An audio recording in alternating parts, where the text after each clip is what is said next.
الحرباء هو حيوان اللي معروف عليه كيبدل الميول ديالو على حساب البلاصه اللي هو فيها وعلى حساب الموده ديالو، والقاسم المشترك ما بينه وبين المستهلك ديال دابا، فحتى هو كيبدل الراي ديالو، السلوك ديالو والافكار على حساب الوضع والحاله اللي هو فيها.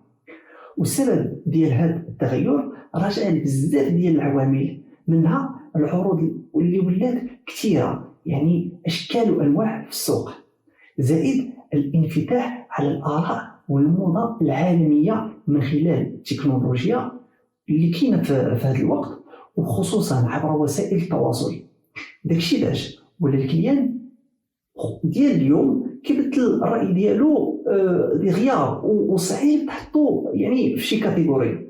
والسؤال ديال هذا الموضوع هو كيفاش غادي تقنع واحد الكليان اللي كيبدل الراي ديالو عشرات المرات في النهار. وهذا الشيء ولا كيوقع بزاف ديال التجار، يعني اللي كيقنع الكليان ديالو وكيقول له الكليان صافي انا بغيت المنتوج ديالك، وكيكون متحمس، وغير ملي الكليان كيجلس مع راسو وبوحدو وكيفكر وكيبدل الراي ديالو في ثانيه، وكيعيط باش يرفض العرض ويعتذر، وهذا الشيء كيفشل البيع.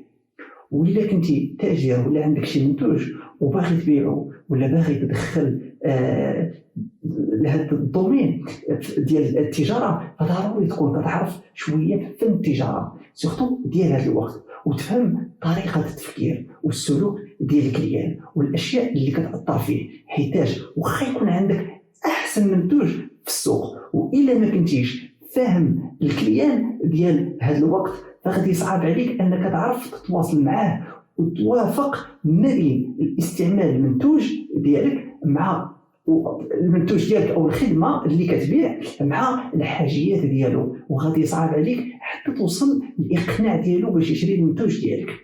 وبالنسبه للطرق التسويقيه القدام، يعني مثلا كنهضر على الماركتينغ دايريكت ولا الاوفلاين، فهي مازال فعاله، انما ماشي بشكل كبير.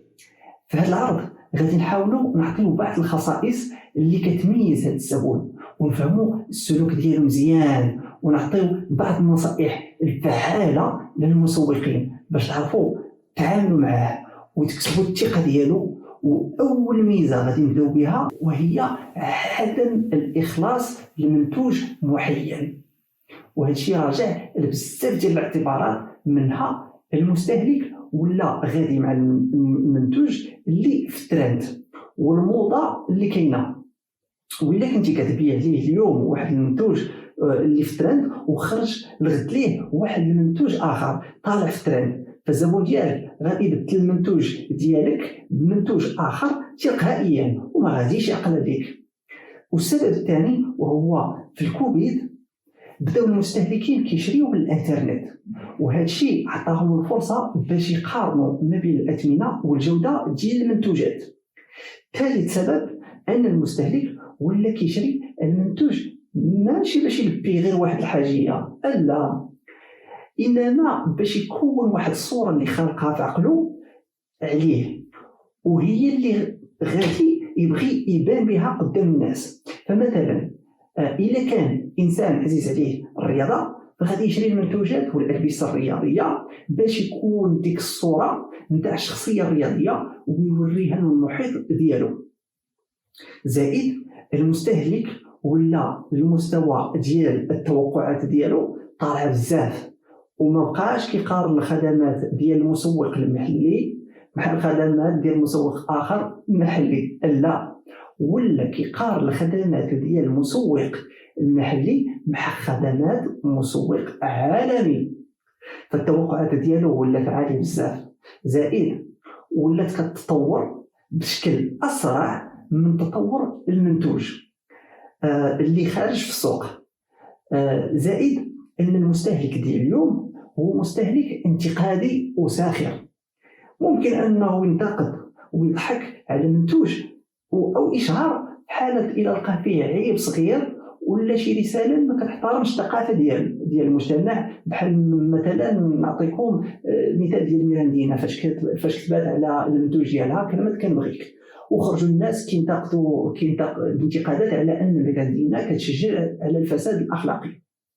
وما نساوش ايضا ان برامج التسويق اللي كيديرها على قبل الولاء والرضا ديال المستهلك فاغلبيتها كتكون موجهه للمستهلكين الجدد، وكتركز فالتركيز ديال المسوق كيكون على الزبائن جداد وكيكون اهمال الزبائن القدام، وهذا خطا كبير حيتاش باش نجيب كليان جديد هذا كيكلفها 5 المرات على باش تحافظ على كليان قديم. هذا الشيء باش مهم نخليو الكليان راضي على المنتوج والخدمات باش نخلقوا عنده واحد الحس ديال الولاء، ويولي المنتوج ديالك جزء من العادات الشرائيه ديالو. وهذا الشيء مثبوت علميا. فإلا لقاو ان الناس فاش كتمشي للسوبر مارشي كل شهر ف80% من المشتريات ديالها هي منتوجات اللي خدات العاده شرائها ولانها راضيه على الاستعمال ديالها. وباش نفهموا كيفاش كنعرفوا واش المستهلك راضي ولا لا، فهي معادله سهله بزاف. خصنا نشوفوا هذه القاعده اللي كتقول ان رضا الزبون كيساوي الخدمه اللي كنعطيوه ناقص التوقع القبلي. شنو هي الخدمه اللي كنعطيوه؟ هي المنتوج او الخدمه اللي كنبيعوا ليه.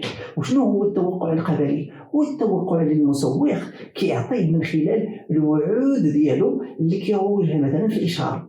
مثلا كيقول لك هذا المنتوج ديال الشامبوان كيحيي القشره مثلا في الاستعمال الاول ليه. هذا وعد من المسوق في الاشهار، والفرق ما بين الخدمه اللي باع اللي هو التوقع القبلي هو اللي كيعطيه النتيجه. ومن ثم كنحكموا على الرضا. فإذا كانت بوزيتيف هذا كتعني بان الزبون راضي، وإذا كان نيجاتيف هذا كيعني باللي ان الكليان ما راضيش. دابا غادي نهضروا على واحد المشكل واقعي واللي كيضرني زعما في قلبي.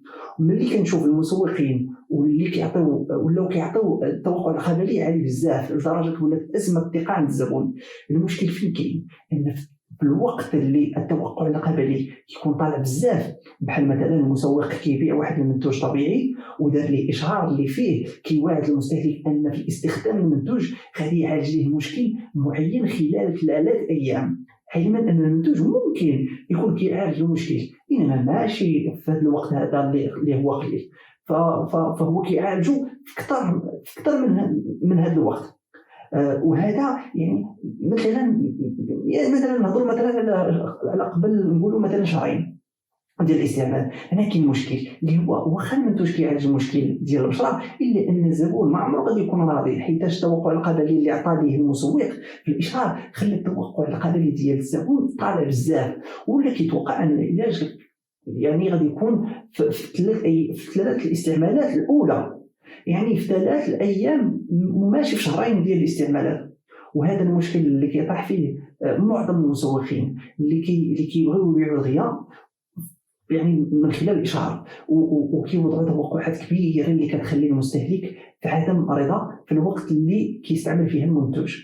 وباش نعرفوا اهميه الولاء ديال المستهلك فضروري ما نشوفوا المراحل اللي كيدوز منها باش يوصل لمرحله الولاء. يعني راه ما كيجيش غير هكاك وكيوصل للولاء، لا راه كيدوز من مراحل. وهنا غادي يبان لك بلي الكليان ماشي غير كيجي وكيوصل لمراحل الولاء دغيا، فهو كيدوز من بزاف ديال المراحل باش يوصل لمرحله الولاء. داكشي باش مهم نحافظوا عليه ملي كيوصل لهذه المرحله ديال الولاء.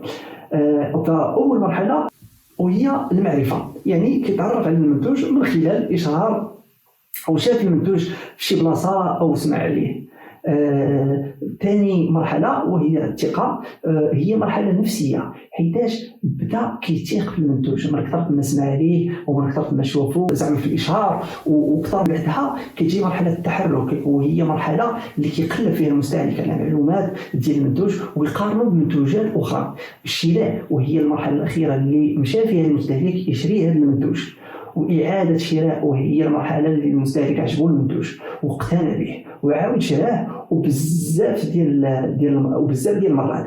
والولاء وهي مرحله اللي فيها ولا المنتوج جزء من حياه المستهلك. ومرحله الولاء جد مهمه، لانها هي اللي كتخلي الزبون يدافع على العلامه التجاريه ويهضر عليها بشكل ايجابي. وهذا مهم بالنسبه للشركه، لان الزبون الوفي كيدير التسويق الشفهي بشكل مجاني، واللي عنده تاثير كبير في اقناع الزبائن الجدد. نعاود نقولها مره اخرى باش تفهموها مزيان. كيف ما شفنا ان الزبون كيدوز من بزاف ديال المراحل باش يوصل لمرحله الولاء، داكشي علاش مهم وخاصك ضروري تحافظ عليه. وكاينه كذلك قاعده سميتها قاعده باريتو، اللي كتقول بلي 20% من الزبائن اللي عندهم ولاء هما اللي كيحققوا 80% من الدخل ديال الشركه. هذه النتيجه كانت قبل، حيتاش المجله ديال فوربس تبدات اخر دراسات ليها باللي القاعده تحولات ولات 40% من الزبناء اللي عندهم ولاء كيحققوا 60% ديال الدخل الشركه. يعني الشركه كانت قبل كتركز على 20%، دابا ولا خصها تركز على 40% باش تحافظ على الوفاء ديالهم. الكيان ديال اليوم ولا متعدد الهويه. شنو كيعني باللي الكليان ولا كيبدل الشخصيه بزاف ديال المرات في النهار. مثلا في الصباح كيفيق كيلبس حوايج الخدمه، مثلا فيست وكرافطه، وكيمشي للخدمه ديالو بشكل بروفيسيونيل. يعني الشخصيه كتكون بروفيسيونيل، وموراها ملي كيرجع كيبدل الحوايج وكيلبس حوايج الرياضه وكيخرج للصال. موراها كيرجع للدار كيلبس تشين وتيشيرت ويخرج مع صحابه، وملي كيرجع للدار كيلبس بيجاما. يعني في النهار ممكن يتحول 4 أو 5 ديال الهويه، وكل هويه كتكون شخصيه مختلفه. وحتى ملي كيشري المنتوج فكيشري على حساب المعنى اللي كيعطيه المنتوج. يعني بالنسبه مثلا كنهضروا على الصوره اللي بغى يكون فيها. هذه النقطه مهمه بزاف، حيت الكليان ديال اليوم والتي ديالو ما كيتفارقش معاه. علاش؟ حيتاش ولا واحد الاله اللي كتستخدم لكل شيء، الخدمه، للتسليه، للبحث، للقرايه. واللي جاي في المستقبل ممكن يكون التليفون هو أعز صديق لك، ممكن يكون كيهضر معاك، ممكن يكون هو اللي كيقاد لك البروغرام، ممكن يكون هو اللي كينصحك. والدراسات بينوا ان استخدام التليفون يعني المده اللي كتوصل حتى ل 11 ساعه في النهار، وهذه المده غدا في تصاعد. داكشي باش المسوق خاصو ضروري يكون عنده حضور في الاونلاين وفي الاوفلاين بزوج، وخاص يحط استراتيجيه للاوفلاين بوحده واستراتيجيه للاونلاين بوحده.